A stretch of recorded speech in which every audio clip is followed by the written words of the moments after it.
there's not just one pathway to success. And I think it's really important to not be hard on yourself when you're doing something different, or when everybody around you is going like, well, you see, these guys were successful and they did it this way, you should try that. It's like, I don't know.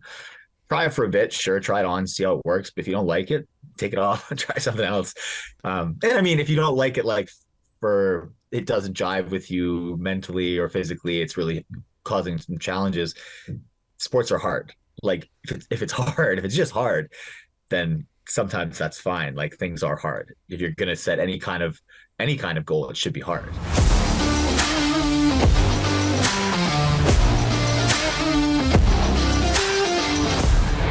You're listening to the Born Primitive Podcast. Good morning, everybody. Welcome back to the Born Primitive Podcast. Morning, Tone. Morning, Bear. Did you get your lift in this morning? I did. All right, there we go. I'm going to get mine in this afternoon. So today's guest in the CrossFit world needs no introduction. We have Patrick Vellner on today. Patrick is a 3 times second place finisher at the CrossFit Games. He also got third twice, which for those in this space know how incredibly difficult that is, even just to make it to the games. He also holds a degree in kinesiology, is practicing chiropractor up in Vancouver Island, British Columbia. He also won the Rogue twice and has won Wadapalooza many times. Even beyond that, he's a proud father of a little guy that's on the screen over there, and balances all of that and still maintains a high level of performance. So we want to dive into some stuff today, kind of pull out, what Patrick does, and has done to be so successful amidst all the other commitments he has. So Patrick, appreciate you coming on the podcast. My pleasure, guys. Thanks for having me on this morning. So I think first question, we talked about this just, a minute ago off air before we started, but what's intriguing, about you, Patrick, from my eyes is, we've sponsored a lot of CrossFit athletes over the years. At one point, back in the day at a way lesser level, I was at the CrossFit Games, so I competed. So I was able to see a taste of what it takes from a training standpoint, recovery, nutrition, all those things. And I see kind of people on all ends of the spectrum. We interviewed Ariel Lowen on here, who is an absolute stud, and kind of extracted from hers that she's only able to train a couple hours a day, full-time mom. And then you have these other athletes that, 8-9 hours of the day, they're full-time training 2 to 3 sessions. They're going to the chiropractor. They're doing their float tub. They're doing their massage. They got their macros dialed down to the gram. You know what I mean? It's this extremely dedicated and disciplined approach, but it's a very curated, controlled environment, right? And so what I like about you is you at one point you were a student, becoming a chiropractor, which I'm sure was extremely demanding. And then now you're a full-time practicing chiropractor, while still being incredibly elite in a very competitive sport. And for those that don't CrossFit, let me tell you this. Just to make it to the CrossFit Games, if you've ever done CrossFit and then so you have that basis of comparison and you see a Games athlete and they do a workout, the exact same workout you do, it will become crystal clear at how many more levels up they are. And then even within that group, top 40 to get from the 40th to second is there's many levels to that as well. So what you've been able to accomplish, man, and be so consistent over the years is incredible. So a loaded question, but how have you balanced all of those things? And now you're a dad, so I know there's a whole nother layer to that Tony and I can relate to, while still maintaining such an elite performance over many years. Yeah, I think there's a couple things to unpack there. One, and I sometimes jot notes when I'm listening to things, and the first word I just wrote here was selfish. And I think that no matter what, I don't train full time. It's not my singular commitment, but my wife is super helpful and supportive. She works a ton as well. And a lot of what enables me to do what I do and have been able to do so for so long is that you're able to kind of lean on each other when you absolutely have to. And people are there to help pick up the slack when you can't do it. What happens in my season every year is there's critical periods of the year where CrossFit needs to take up more time. It needs to take up more focus, and it just takes up more space in my life. And at that time, other things shrink a little bit. And it's unfortunately I can't stop working and things, but the hours in the day, it feels like there's a few less. And sometimes it's your friends, your family, and things like that have to start taking up a little less space. So fortunately, support systems are massive, and I have a pretty good one. So I think I need to acknowledge that people don't have, this stuff doesn't happen in a silo, really. But I also think different people need different things. So I look around at my peers in the competition world and see the way that they do things or the way they conduct themselves. And I couldn't do that. I don't think the full-time athlete life, the way you describe people coming in, and even when they travel, they're weighing things all the time. They're slaves to their schedule. I struggle with having that little freedom, and it kind of drives me crazy. I can do it for a short period of time when I need to. So again, some periods leading right into the CrossFit Games for a month, maybe I'm really dialed in, but I'll burn out of that pretty fast. I can't really sustain that, and I need variety and I need other things. So I kind of, over the years, you learn about yourself. And when I was a student, I only had certain hours that I could train, or I had to really figure out, what worked well for me, because I needed to be very efficient with my time. So I learned pretty fast that I was quite a good learner, independent learner. So I did a lot of independent learning, and I would pack, 2 hours in at the library. But then same thing, I couldn't do more than that. I would start to run out of gas, and you start reading the page 10 times and not retaining anything. So I'd shift gears and I'd go train for 2 hours and then shift back, and being able to pivot from one thing to another pretty quickly and shift my focus, but still deliver kind of 100% energy into whatever you're doing at that time was always something that I did pretty well. So as soon as I felt myself kind of running out of steam, I could pivot into something else. And it's almost like a distraction. It's like using a different piece of your brain that's still fresh, and you're like resting one half of your brain at a time. And then you kind of you can turn it into something else and do it. But I always found that if I'm too all in on one thing, it starts to stress me out. It causes me significant amount of anxiety. And I think the stakes become incredibly high. And that's something that I've always struggled with. And I think it's not, I look at some people who are happy and willing to commit themselves 100% to something and say it out loud and be like, this is all I want. And I think, I'm nervous about that. And I think there's something vulnerable about saying I'm committing myself 100% to this goal, and if I don't achieve it, that's, a failure that reflects on me, because it wasn't for lack of commitment or whatever. So I feel like I've kind of at times held certain things at an arm's length. And when I'm doing something, I'm 100% committed to it. I don't know how to do it any other way. But I think I've allowed myself to maintain other things in my life that take up a lot of space as almost a distraction, in a way to turn away and refresh my brain and just sort of rinse it out and say, hey, you can do something else. It allows me to keep perspective when I focus on myself at the gym all the time, and then I go to work the next day and I have to listen to other people's pains and problems and things like that. It sort of provides a little perspective on how frustrated I was about that pull up that I missed, or that muscle up that was really hard. It just it helps me stay a little bit level. But yeah, at the end of the day, I think everybody operates slightly differently. So I think one thing I've learned over time is that there's no one size fits all. I was fortunate. I spent enough years at school that I learned about that, and I learned about myself pretty early. And I was able to just say, hey, I know this works for me, and I'm going to keep plowing in that direction. But I wouldn't necessarily advise everyone to do the same. I think that everybody has a different style, and the best thing you can do is find the style that works for you when it comes to learning, training, all these things. And then just don't let anybody tell you otherwise. Stick to your guns, do what works for you, and don't apologize for it. Well, I think what's cool about you is it's almost like the lifestyle you've had to kind of balance and then perform at a high level, in a way mirrors some of your performances at the games. As sometimes you'll do not so great on an event early, but Patrick Vellner's always making a run, and you're always gonna, by that last event, you're in the top 5, and you know what I mean. And Rich Froning to some degree was kind of known for that as well. But when we talked about this earlier, I think there's something to be said for being able to perform in less than optimal conditions, right? So if you're the person that I need my 10 hours of sleep, I need my perfectly balanced macros, I need my 3 training sessions, I go to my massage therapist, I get adjusted, I do my float tub, blah, blah, blah, blah. Like, while I wildly respect that discipline, and I know that while that sounds glamorous, you have to be extremely disciplined to do all that.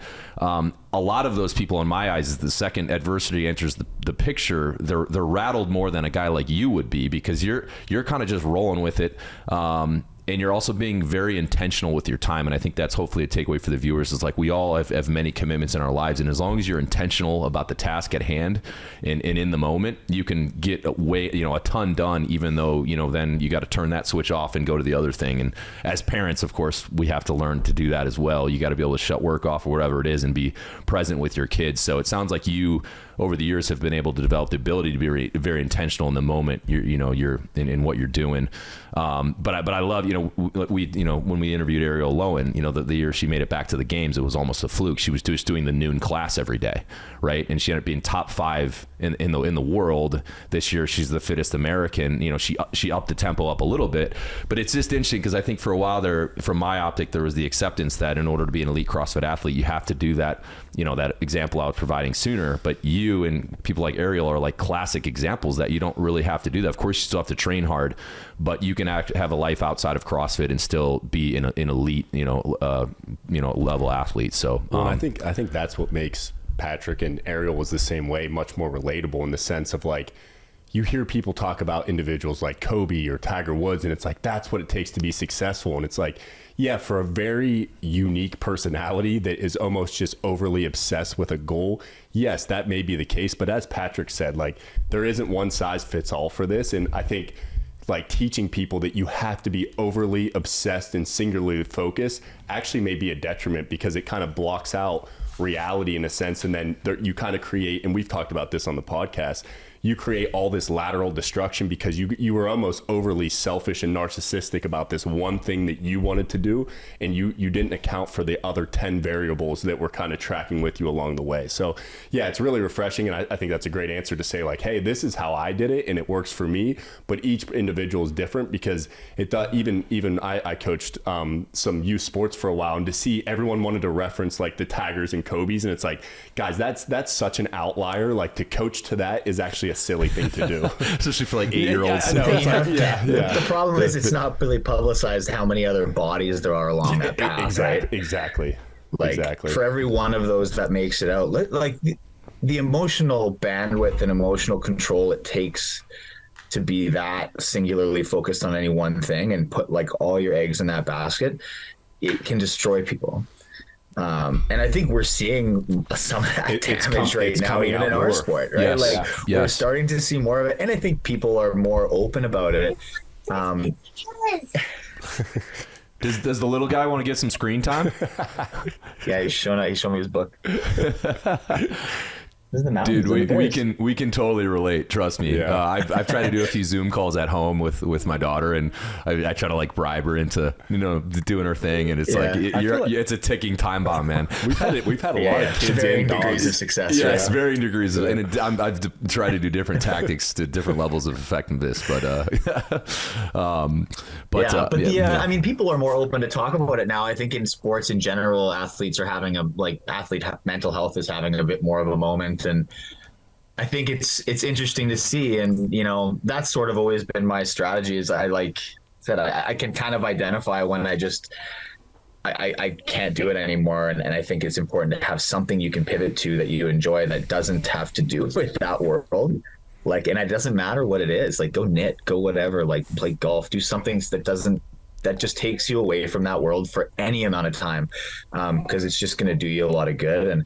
And, those athletes who we point to, I mean, there's a lot of hero worship culture in sport. And I think that we see those as these shining examples and beacons because they are incredible. Like, their stories are incredible, and performance at an extreme level is captivating. And even in our sport, we have the Rich Fronings and Matt Frasers and stuff. And I sometimes joke, like, Matt's a good friend of mine, but he broke the sport for everybody else.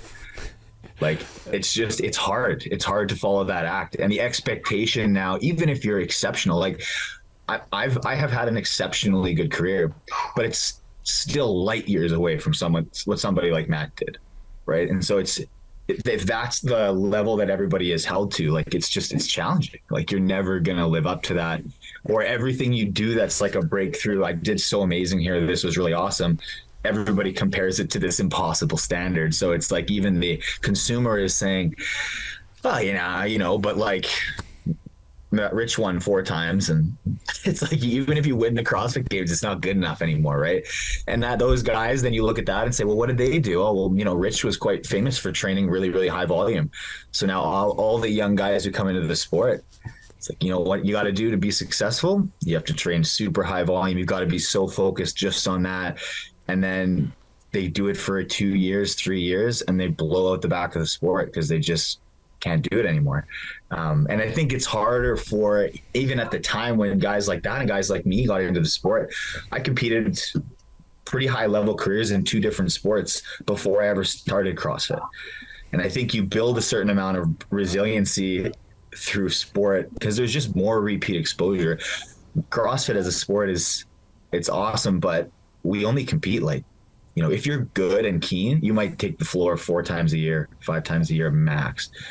And so that's just not a lot of learning opportunity to like face adversity, to screw up, to make a mistake that costs you something and have to deal with the consequences of that. How do I come back from that? Like one of the reasons I've been good at dealing with adversity is because I've lost a lot of games in my life. Like I've made a lot of crucial errors and I've come through it. And I think you only learn that by doing. You can read all the sports psych books you want, but you just can't put yourself in that arena. And we don't have a lot of opportunity. So suddenly, these 17, 18, 19-year-old kids that are coming in with aspirations of CrossFit Games have all the physical abilities in the world, but we need more exposure for the kids to do stuff and learn. And there's starting to be more of that, but in our sport, it comes at a pretty high cost because the competition volume is pretty tough on people. So it's just interesting, right? Like I think it's good to recognize those things for what they are and be like, hey, yeah, like these guys did amazing. The same in other sports. These people are incredible, but there's not just one pathway to success. And I think it's really important to not be hard on yourself when you're doing something different, or when everybody around you is going like, well, you see, these guys were successful and they did it this way. You should try that. It's like, I don't know. Try it for a bit, sure, try it on, see how it works. But if you don't like it, take it off and try something else. And I mean, if you don't like it, like it doesn't jive with you mentally or physically, it's really causing some challenges. Sports are hard. Like if it's just hard, then sometimes that's fine. Like things are hard. If you're going to set any kind of goal, it should be hard. So I think you can't be afraid to do something difficult and take on a challenge, but I think you can't do it at such extreme costs, right? So, like I'm glad that sports are pivoting a little more that way, but there's a little more awareness of that. But it is funny. There are those shadows loom large. The Michael Jordans and the Tiger Woods and the whatever. It's just like, that standard is very, very difficult to reach. And the people who walk that path, like I said, 1 in a million make it through, right? 100%. Yeah, I think, it's something to be said for, I think people can over-index in certain aspects of their life, and people need to realize at some point those things are going to come to an end, and how you set up the rest of your life so when that ends, there's other things that fulfill you, right? So I saw this a lot in the military. In the unit I came from, guys were super dedicated to the job and they wanted to be reliable and dependable and a good operator. But by the end of their 20-year career, maybe they've had 2 divorces, they got 3 kids that they weren't around, and now you're no longer that title, and Uncle Sam says thanks for your service and you go on your way, and now you're a 45-year-old guy. All of your friends were in the military, so they're still running around doing stuff, so you never see them, and now you don't have a good relationship with your kids, and you're not married, and it's like you were so dedicated to the job that it produced collateral damage in other aspects of your life that didn't really pan out until all of a sudden the main thing you were focused on is gone. Right. And it's like, so I see that, and it's not malicious. It's because they're dedicated and they're focused and they want to be, you know what I mean? It's a commitment to your teammates, in your unit, that you're going to be a dependable, operator for if shit hits the fan. That's why you do that. Right. And I think that's true in so many other, that not, of course, there's not just a military application there, but what's cool about you is I think that's applicable in almost any job. Exactly. Any field at all. And it's weird because it's kind of a form of selfishness that's disguised as some altruism at the same time. So you can kind of feel good about it and justify it to yourself until you kind of, like you said, until a certain path ends or you step away and you go, oh shit, like I was focused really in this direction and I just peripherally missed all of this stuff going off. And that's a huge challenge. Well, and it's a balancing act too, because we've talked on here, the opposite of it isn't the answer either. To say like, and here's a good example, like let's use family and then your professional life. Like you have an obligation, depending on the dynamic of your family, to provide for your family. Yeah. And if you leverage too far into like, I just want to hang out with my family all day, you may not be able to create the freedoms in which would set you and your children up best for success. So it's a dynamic kind of line to walk of like, how can I make sure I'm providing the base needs and the freedoms that my family and there should be alignment there between hopefully you, your partner, and your children, the life we want to live. But then also, as you said, Pat, not convincing yourself that you're on this altruistic path because you're just so leveraged into making money, when all the feedback you're getting from your wife and your children is like, Dad, we don't need any more money. Like if you're getting that and you're still just diving deep into this profession disguised as altruism, there's gonna be a shelf life to that. And when that bites back, there's gonna have to be some reflection or resetting that's gonna take some time to do. So it's a tricky kind of fine line to walk. And there's no one right answer, but I think even just asking the question and be willing to explore what the answer could be on an individual level is super important. Yeah, I would say, here's that. You guys want to hear a fun analogy I use sometimes? So the way I've tried to think about things is you don't have infinite bandwidth, right? Like your time as kind of your most precious resource, there's just not an unlimited amount. So if you picture like a big box, rigid box, and you fill it with balloons, let's say there's just like 3 balloons, 3 really important things to you: career, family, hobbies. For me, one of the really nice things in my career is that there are critical periods of each thing that naturally happen because of the flow of the season. So I can inflate these balloons to different sizes, but they have to all fit in the box. And so if I am going to blow up my sports balloon really big because it's June, it's July, it's getting ready for games, the family and hobby stuff has to get smaller. And that's just the way it works. But that means in September, when that stuff's done, like, guess what you have to do? You got to de-inflate that one and you got to blow the other ones up, because you want to fill your time. Having empty space in the box doesn't do any good. But you want to make sure that you're servicing those other relationships, because if you don't, and even if it's just, I just did like career and family and I didn't ever spend any time on hobbies or things like that's self-care. That's, you're going to run out of steam. Like you're just going to run out of bandwidth at some point, and you're going to be miserable. Right. So that's just some way that I've tried to help myself think about it and be like, this time, sometimes it is me time, like it's career time. I do need to be focused on this, and it is important for right now, for whatever important means in the scheme of things in your life. But then, in 2 months, if you're going to do that, like if I'm going to go up here for a little while, you have to rebound and then give the people who gave you that space and said, okay, this is 2 months of you time. Go do it, go pursue your goals. And we're going to support you. We're going to pick up the slack. But then on the other end of that, it's time to service that relationship and come back to that and say like, hey, well, like we try to, at most big competitions, I'll go on a holiday, like my wife and kid will go on a trip, and like just spend some time where you're disconnected. And I'm trying to not even be like paying attention to Instagram or doing things like that, and just try to shelf some of those duties for a bit so you can have some real connection time again. Because I think that just helps avoid some of the complications that can lead down the road if you're taking too much time in between. And it's a constant up and down, but that's been kind of my strategy. And that's a form of discipline too, right? Like I need to remind myself to do that. Like discipline is not just about the work, the career, like it takes discipline to make time for your family, and everybody has a natural different leaning.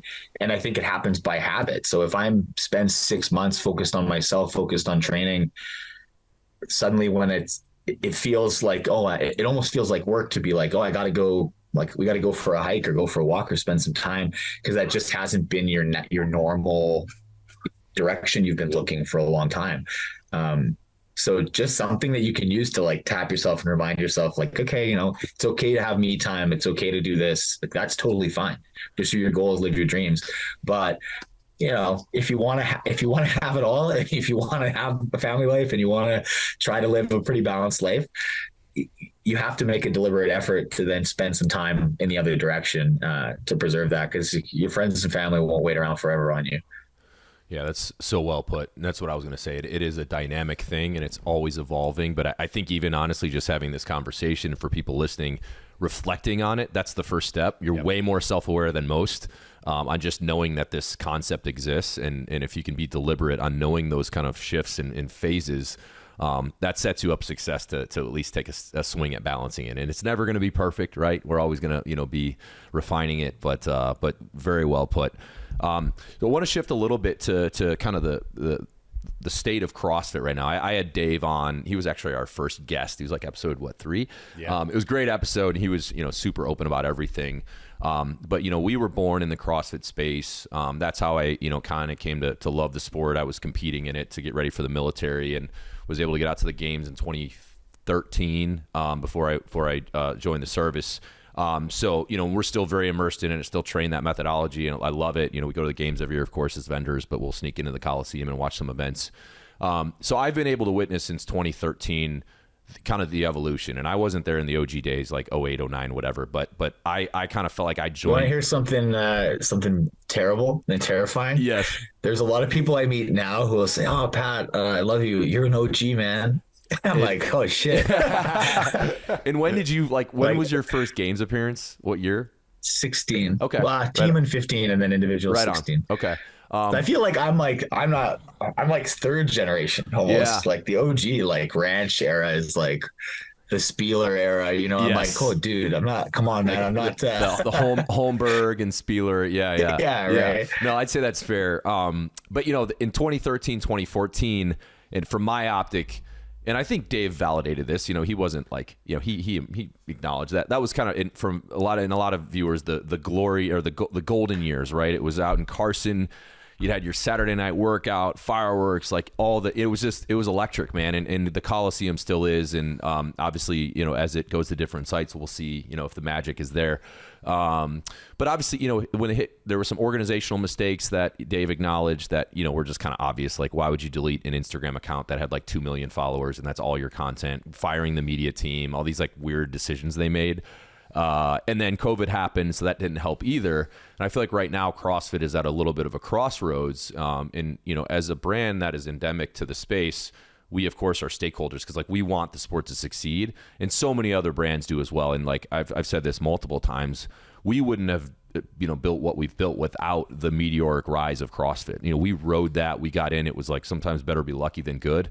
Had it not been for us entering that unique space, that was this unique phenomenon at the time, what we have today wouldn't exist, right? So I'm as big a supporter of CrossFit as ever, but I'm curious just from an athlete standpoint, if CrossFit was kind of traded on the stock exchange here, where do you think it would land? Are we coming out of a low? Dave kind of acknowledged during the COVID and kind of the Glassman fiasco, that was a low point. But it's, from just an observer, it feels like we're at this fork in the road, and like, what is it going to become?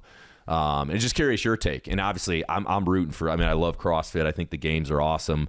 I like the fact that they're like embracing like the elite aspect of the games again. For a while, Glassman kind of wanted to like do away with this elite athlete, and it's like, that dude, that's what's going to get people to want to do it when they see it on ESPN and CBS, and like, that's cool. It's okay to be elite. You know what I mean? We can still speak to the everyday gym goer. It's not going to scare them. So I'm glad they're getting back into like, yes, CrossFit Games is a part of this, and But yeah, curious your take, and if there's anything, over the last, since the years you've done it, any critical mistakes you've seen that you would even be willing to call out, or just let's talk CrossFit a little bit. How are you feeling about everything? We have a turbulent relationship with CrossFit HQ as Games athletes. I think, like, similar to you guys, obviously it has provided us with a platform and a lot of livelihood and a lot of opportunities. But they're hot and cold with us. Like, I feel like when it's nice for them, they're really supportive for the Games athletes. I'll make a documentary. It's good for us. Their focus is affiliates. I think, that's their business model, and the sport is a consequence of what their product is, which is quite sexy. I think it's easy to watch. It's easy to consume. It inherently lends itself to a race, and they haven't had to do a lot to foster the sports side, I don't think, because people are inherently competitive. So, sometimes we feel like when it suits them, they love us. And then when they want to kind of sing a different tune, then they shove us to the side like a toy they don't like anymore. And then when it comes time for the game season again the next year, oh, we love the Games athletes again. And here we are, front and center. And so it's a bit tough. I would say that, like, that period through, COVID and that's a difficult time for any business, right? And I think especially one that relies on space and group class structure and all this stuff. And I think your expectations of how they can navigate that have to be a little bit tempered. Yeah, there was weirdness that went on for a while. I think the athletes have also, like you guys, we feel like we're stakeholders and our input matters. And on the sports side, we kind of feel like nobody knows it better than us. And sometimes we get in arguments with CrossFit over that, because I think that it's their show. And I think rightly so, that if they feel like they know best. So sometimes we butt heads over things like that. And, a guy like Dave, I don't always see eye to eye with Dave. We get along fine, but, like, I'll argue with Dave and, he'll argue back with me. And I think that, to me, that's a form of love that I think is, like, productive, or I hope is productive. And I hope that they continue to see it that way, because my biggest dream is that when my toddler back here is, 15, 20 years old, and there's old pictures of me doing CrossFit, it's something I can look back and say, hey, this is a thing that I did. And he knows what it is, and it's cool. It's good to talk about. And I don't have to say, oh, son, let me sit you on my lap and tell you about the rise and fall of a thing called CrossFit, right? Like, I want this thing to have legs and succeed. And what we're trying to do, even with things like we started up the PFAA, is to create a legacy that's going to allow the sport to continue to improve for years to come. And it needs leaders in the athlete side. It needs leaders in the, the brand side. It needs leaders within the sport, within the CrossFit HQ side, that can kind of just help work together and try to create something really nice. And I don't know anything about the affiliate side. I got to be perfectly clear. That's not where my world is. That's not where my interest is. So I'm blind to that. And I think that I often can lead me to be maybe more critical than I should be, because sometimes we look outside at things that a company does and think it's stupid. And most people running large businesses are not dummies. Usually, if you think a decision looks stupid on the surface level, it's because you're missing some key piece of information. Nobody's over there trying to shoot themselves in the foot. Right. It's just, sometimes I think maybe we need more information or you don't see the whole vision. And there's some people there that have a plan, and this is step 2 of 10. And you just maybe need to hang on a little bit. But I think in the wake of some of what happened through COVID in the last couple of years, some decisions that got made around competitions, trust has been low for a little while. I think there was that heyday period of 2013 to even through to 2018. I think things were really rising fast, and the media was good, and they were spinning out really good resources for affiliates and things. And then things got rocked for a bit, and I think trust is low, and it takes time to rebuild trust. Right? It's the classic, it takes a minute to lose and a lifetime to build sort of thing. So I've had conversations with Don Fall and guys like that when we're at competitions, and they've asked some of the athletes about, what sort of things we think they need to do to rebuild trust. And that, my answer has mostly been, you need time. Like, you need to continue to make good decisions again for a period of 3 to 5 years. And then everybody's going to be like, hell yeah. Right. We're back on board. Because right now scrutiny is at an all-time high, criticism's at an all-time high. The YouTube world and like social media world is venomous. And it's just anytime you do anything that somebody doesn't agree with, even if it's a small thing, all of your flaws are being like exposed, and a light's being shown on everything. So it's a harsh world, and that's why some of it you have to take with a grain of salt. Like I said, some of it maybe looks bad to you, but it's because you don't see the whole picture, or you're very focused on one thing. Whereas when you're trying to balance, affiliates and sport and a few other things, there's some decisions maybe that we just won't understand and have to be a little bit okay with that.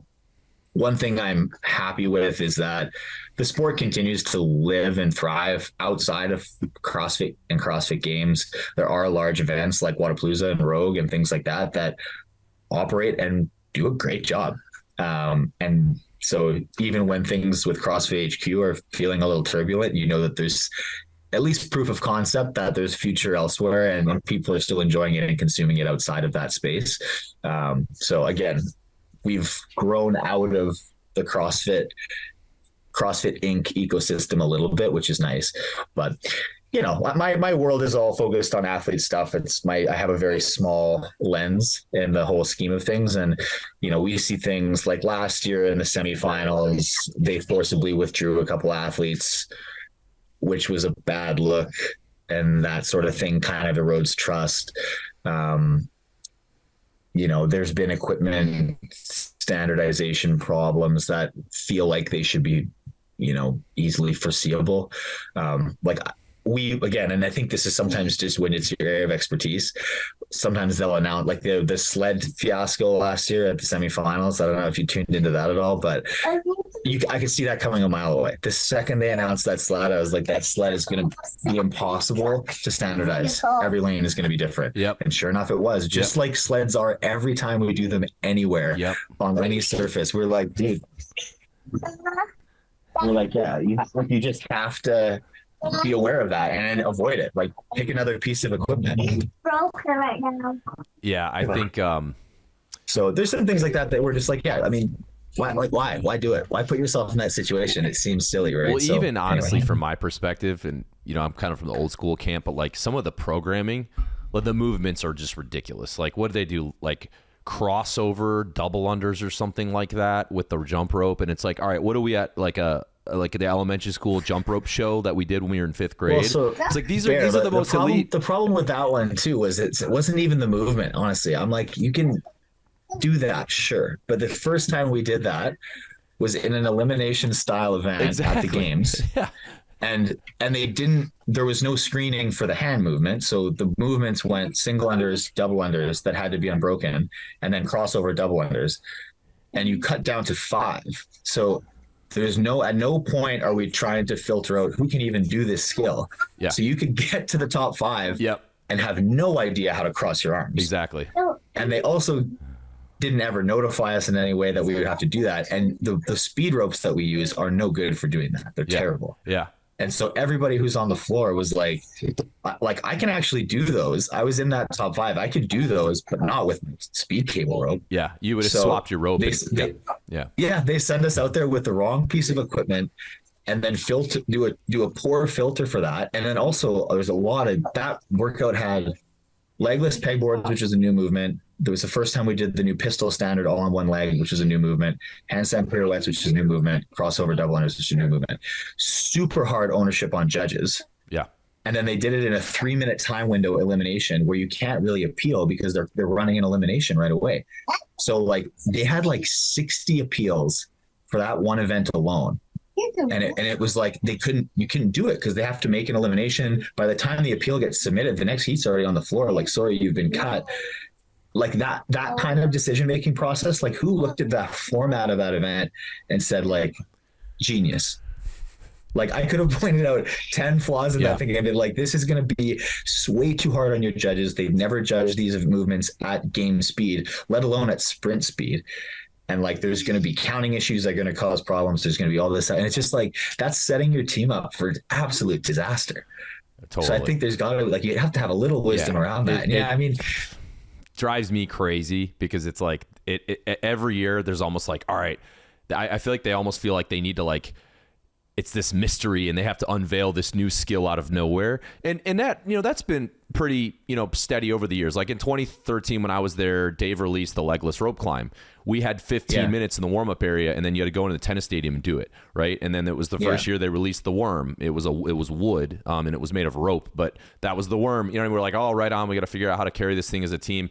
So there's a component where it's cool, but I feel like it's gotten so ridiculous that it's like, all right, at some point, let's cap the movements. And like, we all have been exposed to enough that you can train all these, but it doesn't need to be this, aha, I got you. You don't know how to do a double under crossover with a wire rope. And now, all of the work you've done is now getting graded on this niche skill that maybe someone has a weird background in it, so they win it, but they should have gotten 40th place if we were measuring fitness level. You know what I mean? I mean, there's always going to be levels of background that provide an advantage in other things, right? Like I have a gymnastics background, and it provides me an advantage in a lot of stuff. And I frankly love the learning new skill thing. I think it's one of the exciting pieces of the games, but I think that there's a way to do it that makes it better. I think there have been a lot of times where they've introduced a new movement, and the standard, like you should sit in some of those briefings in the back. Like sometimes we're like, how do we figure this standard out? And like, how do you not see where this is going to fall short? And a lot of those ones, unfortunately, I don't know. A lot of new movements seem like they have a very subjective grading to them. Like when we did the freestanding handstand push-up, it was like, your judge decided if you showed control or not. And a lot of people got a ton of no reps, and their reps looked very similar to the guy next to them, or rep A looks like rep B, but rep B counts. And so creating, like, again, and this is another thing that the Athlete Association we've tried to do, is say like, hey, new movements are totally fine. I think it's part of their culture. It's something they really want to preserve. And I in no way want to stand in front of that. I frankly do quite good at new movement tests. I'm a pretty fast learner, and I think it benefits me to have more of them. But I think that like there's a way to do it. And if you can say, I passed it through this level of scrutiny, then sure. But I think they need to expose judges to it earlier. They do keep some things behind lock and key, I think a little too late.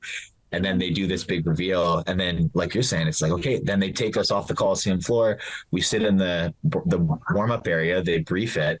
Everybody looks at each other like, what the hell? And then we've got 10 minutes to figure it out. And it's like the first time the judges have ever seen it. And now we're like on the floor, and the walls are closing in, and we wonder why, right?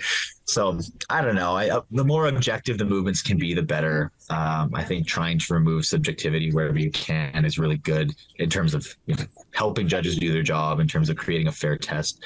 But I think that is part of their culture. I think it's, regularly learn and play new sports. I think that stuff is cool and important. And like, even in my life working in the clinic, I think it's a shame to see how many people as they get older stop trying new things and stop learning new things and stop doing things with any level of physicality because they're either nervous or scared or don't want to look silly or it's too late for me. Like that attitude sucks. And so I don't want it to permeate into my sport either. Like I think it's great. I think there just needs to be I don't know. I think there's some things that probably can be off the table. And there's an obvious limit. I don't think there's ever going to be a day where we show up and they go, yeah, you got to do 10 backflips. Because I think there's an obvious limit. It's just hard to decide where it is because, but I would like to do this thing. Oh, but we have more exposure to like squatty or hanging movements. And, the pullover thing last year was one that, perfectly reasonable. I would say it didn't look great, but yeah, it wasn't a super great fitness test either. It kind of tested who could tolerate dizziness the most. Yeah. A great example. I'm also a guy who's done a lot of pulling over bars in my life. So of course I think that, right? Yeah. So it's hard to step outside yourself sometimes, but those are hard ones because there is a limit. It's hard to know where it is. I don't think you want to get rid of it completely. But I think that you do want it to be somewhere within the realm of reason, right? Yeah. The other kind of theme on the CrossFit front I want to ask you about, since you kind of helped stand up the PFAA is just, again, was my optic, and at one point as an athlete, I thought this, but definitely more so with the pro level individual athletes was correct me if I'm wrong, but y'all have to pay to go to the CrossFit Games, right? Is that still a thing? Yeah. Okay. And yeah. what does There's that no, what does that cost? We still pay registration, I think, and you pay well, it depends, because the biggest costs are accommodation and travel. Yeah, right? but like, what's the registration fee with CrossFit? Like, oh, I'd have to look. Should have gave me that as a pre-question. $500, the actual $200, something like that. Probably something like I don't know. Yeah, say somewhere between $200 and $500. Well, it's the idea that, like, all right, you guys are literally the entertainment, right? You guys, the Patrick Vellners of the world, are the reason people are booking plane tickets, spending $380 on a Coliseum ticket, taking a weekend, getting babysitters to come watch, right? So how in the world do they justify making you guys pay an entry fee? I mean, it's surely having 40 athletes pay an entry fee does not move the needle from top line revenue standpoint for an organization that's doing that much revenue. So it's almost like, to me, an arrogance of like, no, we're still going to make them pay. And I just, from the players union standpoint, have there been ever discussions on taking care of the athletes with accommodations? Even, when we were at regionals, I remember we showed up one year and like, there was no food.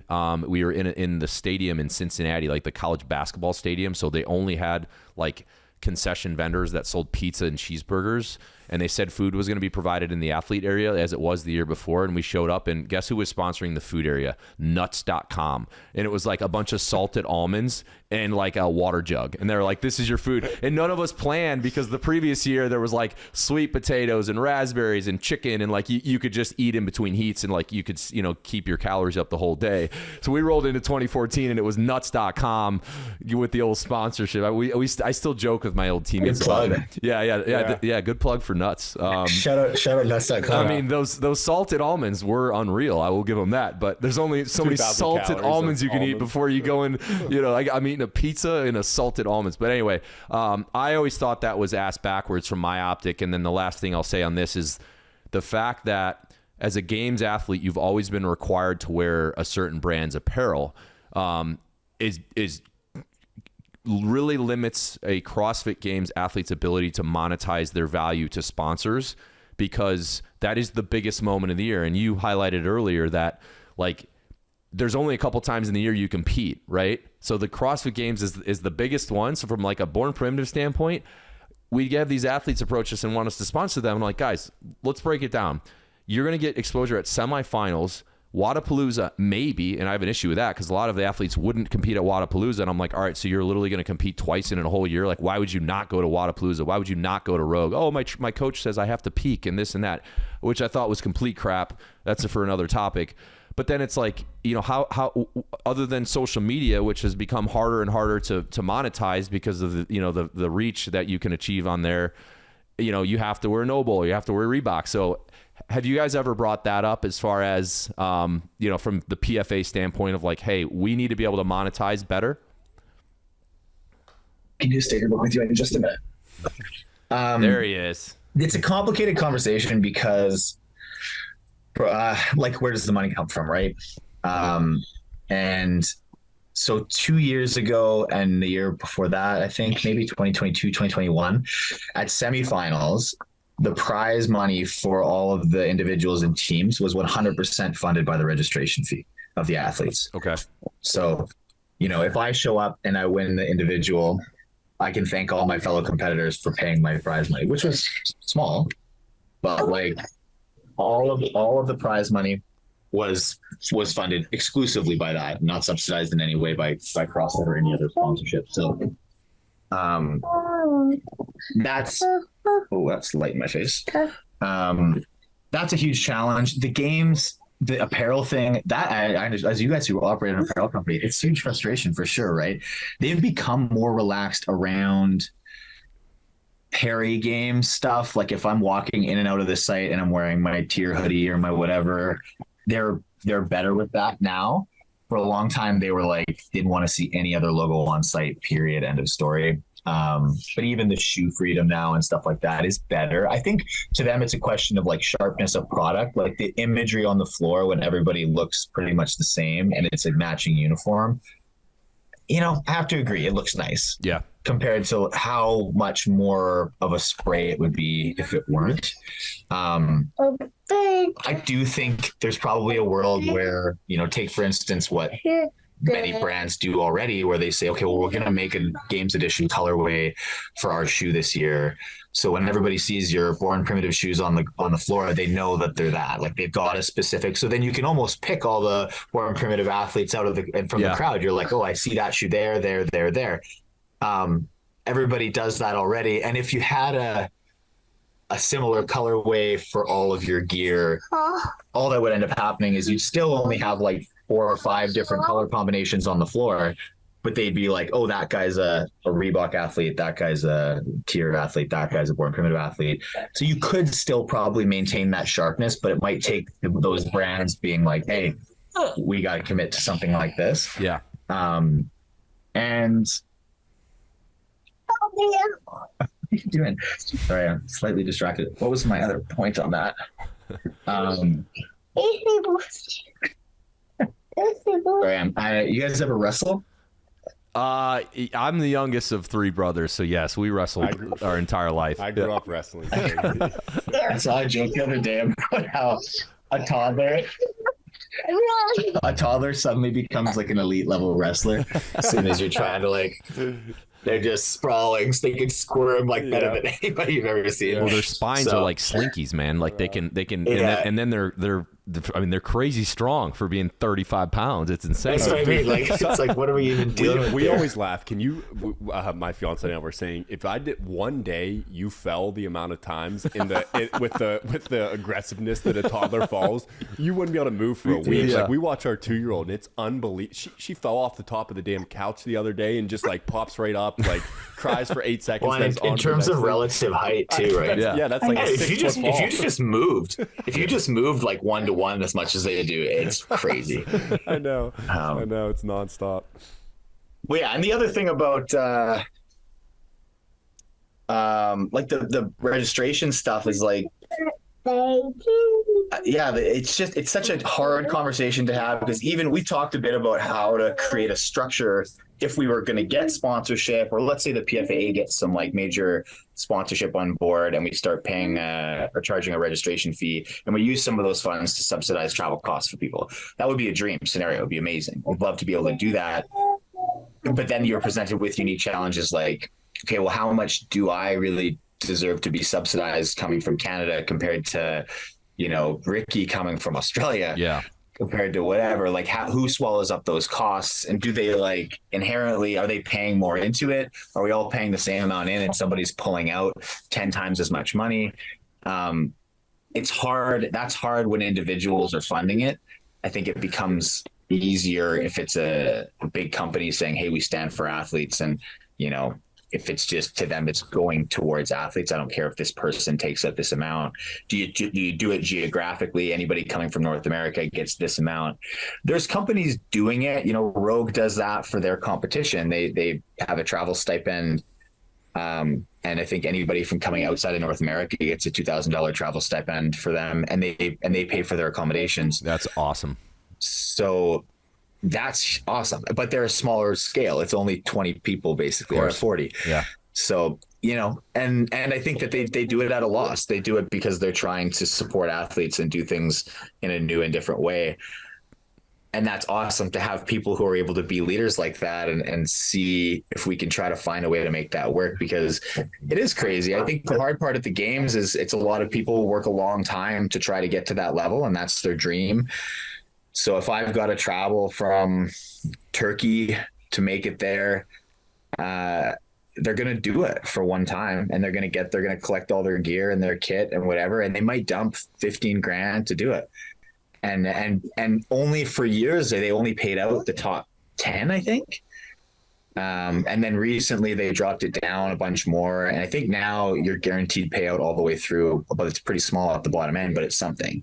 So those are things that we've tried to have conversations about, rather than continuing to beef up the top end prize money. Is the way that we can keep the spread getting bigger, so that, my colleague who's came and got hurt and finished in 38th place doesn't leave it way deep in the red. They didn't pay, tons of money for the privilege of going to get their ass beat and then, going home completely empty handed. Like, that's a tough scenario, and it doesn't exactly entice people to come back. So if we can try to continue to do that, like if the way the sponsorship money goes is towards trying to help prop up a little bit of the back end of that way, there's still anybody who goes to the games is like, I can go there. I know I'm not like breaking my family's fortune to go and pursue this dream. Like, I think it would be great if everybody could go and at least not leave in the red, like not go there at a loss and lose money to do it. I think that we're still not at that point yet, but that is like the first place for me. And then from there, maybe we can get into more of people being able to like completely cover their costs and things like that. But I don't know yet where the money comes from. We're trying to figure out ways to do it. And I mean, your point about people not competing often enough and not being trouble for visibility for sponsors, I totally agree with. I think people are very precious about how and when they take the floor. And I think, again, maybe it's a remnant of me playing other sports, but sports are fickle, and there's a lot of people who seem to are too willing for my taste to put all their eggs in the games basket. And I'm like, dude, you could catch the fucking flu the day before the games and then your whole year is scrapped. Like, you should take every chance you get. Tomorrow is not guaranteed, and compete and play the game. Like, don't just sit in your garage and practice all day, every day. Go play the game. That's why I do it, to be honest. 80% of the days I kind of hate training, but I like to compete. I like sport. I like what that does to people, and I think it brings out the best of them. So I think that the more opportunities we can create for just a variety of different types of competition, even athlete showcases where the volume and the stakes are lower, things like at Wodapalooza, those team of 3 events, it gets people out, they're loose, they have fun, there's like fan engagement, it's great visibility for sponsors. Like, you actually see people out there like enjoying themselves. Yeah. Competition at the games can be dark. Of course. Like, it's not like it's too heavy. Like, the stakes are so high, and like a lot of people have put all of their eggs in that basket. So I think it's nice to have more opportunities that are coming around, to have more events that like Rogues and Wodapaloozas, and there's tons popping up that are trying to do things a little differently. Sometimes the community has a little bit of a low tolerance for something new or different.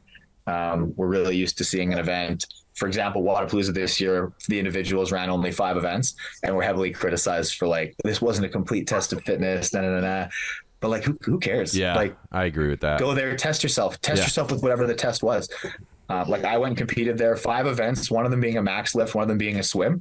That's not a great event for me. Yeah. But like, go take the floor, go see what you can do. Like, you're going to learn something about yourself. You're going to do something. It's a good test. Like, just because it's not the perfect test for you doesn't mean there's no value. It still creates a fun atmosphere, creates good visibility. It's good for partners. It's good for all kinds of stuff. So I think, we got to chill out a little bit sometimes. Yeah. And I used to write it into our athlete contracts because, you learn the game a little bit. At first, I never would have thought I would need to put that in an athlete contract. Like, you have to compete at Wodapalooza. And then we became the sponsor of Wodapalooza for 2 years.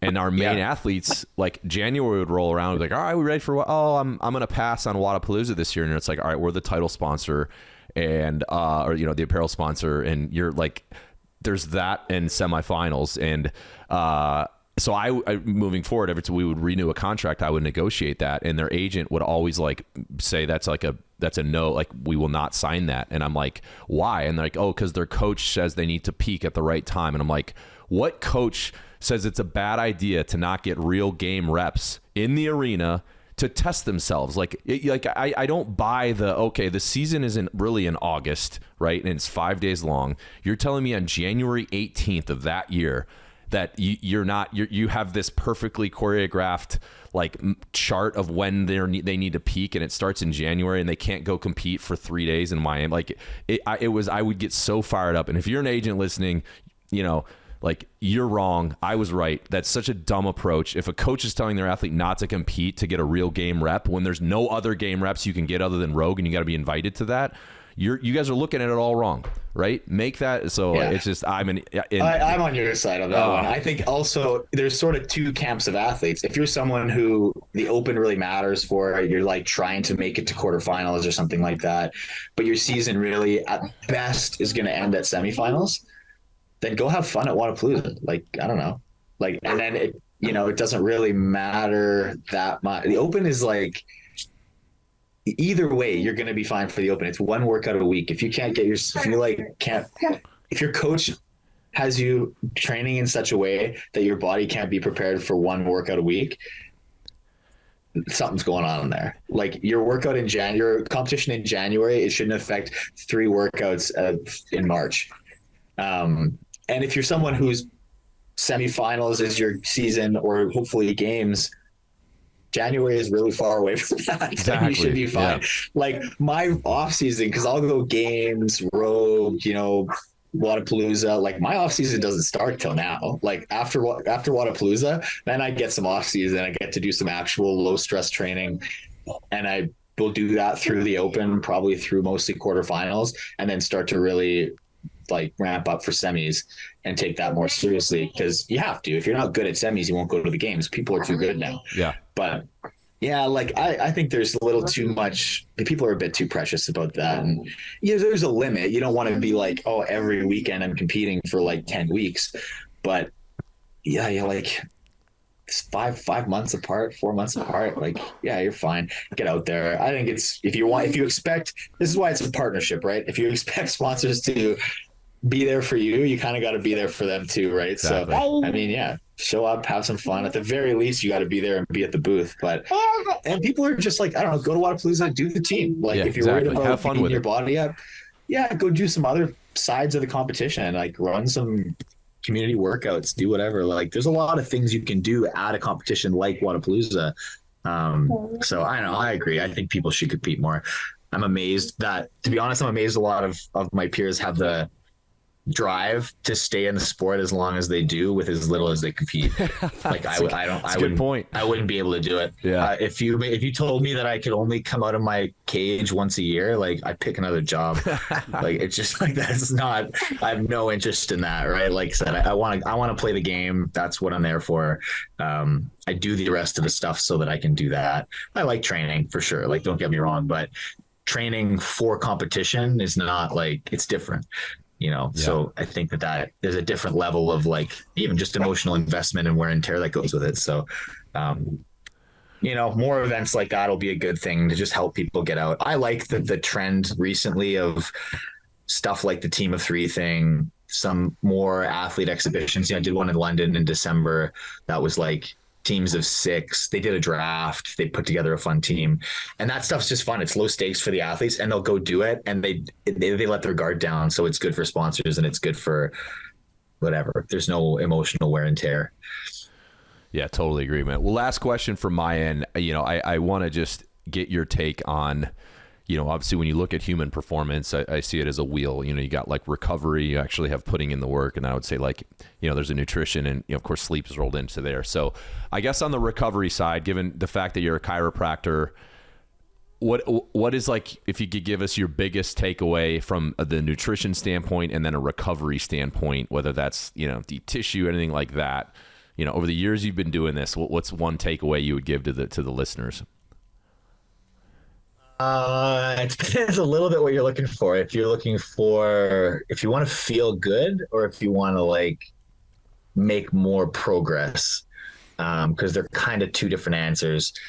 Feel good now or feel good later, maybe I would say. I don't know. Any way you want to go with it, man.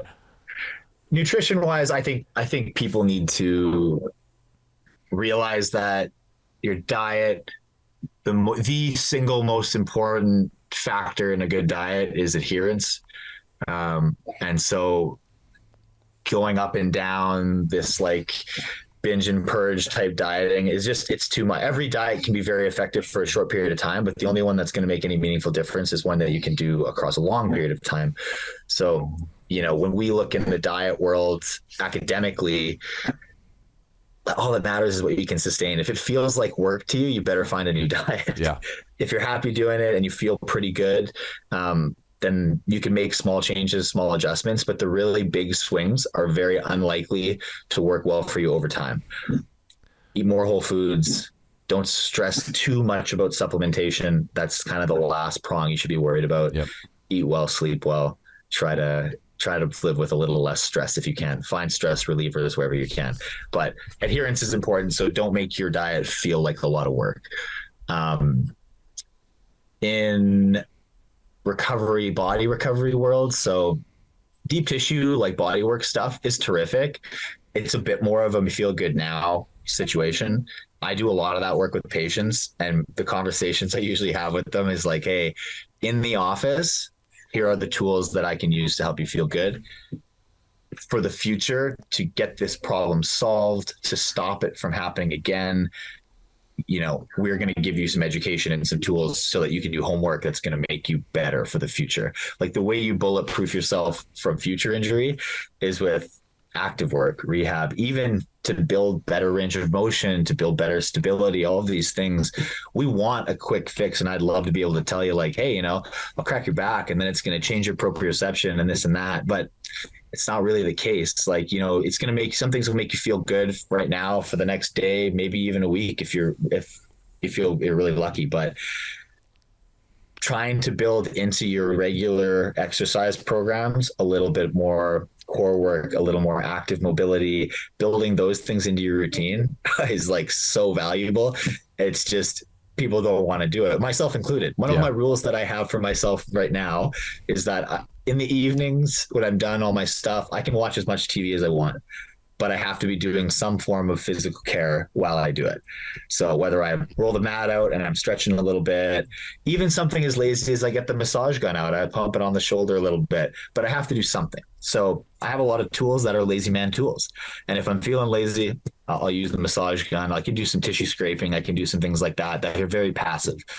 But the active things are going to give you more bang for your buck. So if I spend some time, I get the dowel out, I do some overhead stuff, I do some things like that, it helps. And it also is good for me as a shutdown routine. So I think it just helps my body settle in for the evening, kind of turn your brain off a little bit, and then help you wind down for bedtime. So I don't know. It's unfortunate, but it's never the sexy stuff. I know. It's never the fancy thing, the new gadget. It's just not, that's not it.